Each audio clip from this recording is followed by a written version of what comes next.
आयुष्यमान भारत योजनेअंतर्गत रुपये 5 लाख वैद्यकीय संरक्षणाची प्रभावी अंमलबजावणी करण्याच्या बाबतीत अध्यक्ष महोदय, शासनाने गरीब व जनतेला गुणवंत आरोग्य सेवा उपलब्ध व्हावी या उद्देशाने आयुष्यमान भारत व महात्मा ज्योतिराव फुले जन आरोग्य योजना राबवलेली आहे।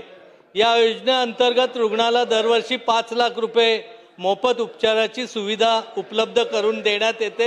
ही अतिशय महत्त्वाकांक्षी योजना आहे।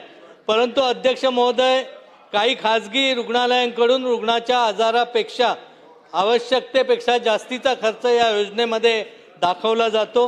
रुग्णाला खर्चाचा तपशील तसंच पॅकेजची माहिती, बिलाची प्रत दिली जात नाही।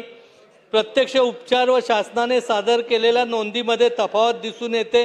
यामध्ये रुग्णाच्या वार्षिक मर्यादेतील मोठी रक्कम खर्च झाल्याची दाखवली जाते। परिणामी त्याच आर्थिक वर्षात पुन्हा गंभीर आजार झाल्यास उर्वरित उपचारासाठी या योजनेचा लाभ घेण्यास अडचणी निर्माण होतात। याचा सर्वाधिक फटका गरीब, ग्रामीण व आर्थिकदृष्ट्या दुर्बल रुग्णाला बसतो। काही वेळा त्यांना स्वतःच्या खर्चातून उपचार करावे लागतात। अध्यक्ष महोदय, तरी प्रत्येक उपचारानंतर रुग्णाला मंजूर पॅकेज खर्चाचा तपशील देण्याचं बंधन असणं गरजेचं आहे। सर्व मंजूर प्रकरणात नियमित वैद्यकीय व आर्थिक रेखापरीक्षण करण्यात यावे।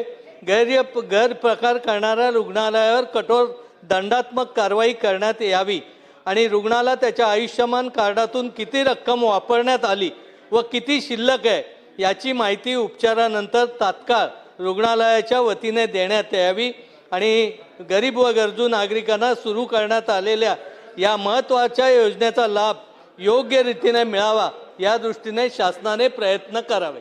धन्यवाद।